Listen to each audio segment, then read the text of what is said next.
Thomas, 17 ans, était ce qu'on pourrait appeler un élève modèle. Premier de sa classe, délégué, apprécié de tous. Mais ce matin-là, tout allait basculer. Dans la cour du lycée, son meilleur ami Lucas l'interpelle. « Thomas, tu as révisé pour le contrôle de maths ?»« Bien sûr, comme d'habitude », répond Thomas avec assurance. Mais pour la première fois de sa vie, il mentait.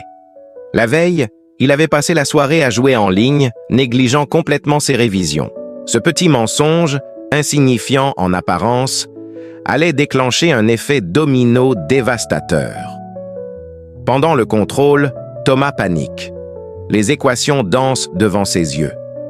Dans un moment de désespoir, il fait l'impensable. Il triche. Il réussit à photographier discrètement la copie de sa voisine avec son téléphone. Quelques jours plus tard, le professeur convoque toute la classe. « J'ai découvert des similitudes troublantes entre certaines copies. » Le cœur de Thomas s'arrête. Sa voisine, Marie, est accusée d'avoir triché. Les larmes aux yeux, elle proteste. « Je vous jure que je n'ai rien fait. Je ne comprends pas. » Thomas reste silencieux, rongé par la culpabilité.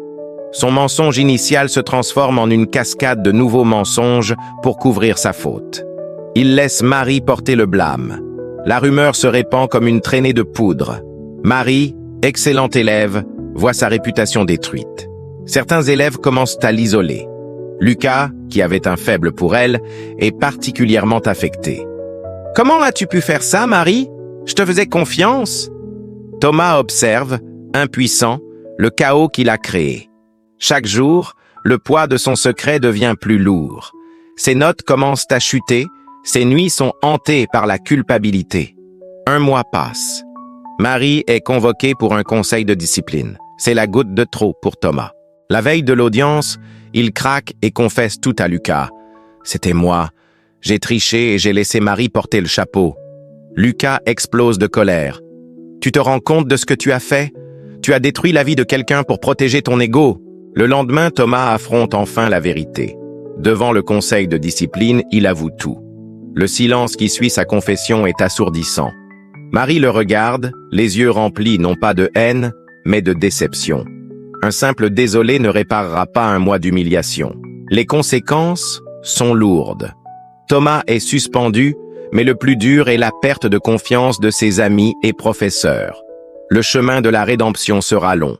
3 mois plus tard, lors d'une réunion des délégués, Thomas prend la parole.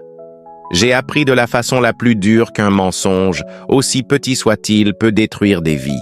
La vérité fait parfois mal, mais elle nous permet de dormir la nuit. » Marie, qui a retrouvé sa place méritée dans l'école, ajoute « Le pardon est possible, mais la confiance se mérite. » Cette histoire nous rappelle que nos choix, même les plus insignifiants en apparence, peuvent avoir des conséquences dévastatrices. La vérité n'est pas toujours le chemin le plus facile, mais c'est le seul qui nous permette de nous regarder dans le miroir.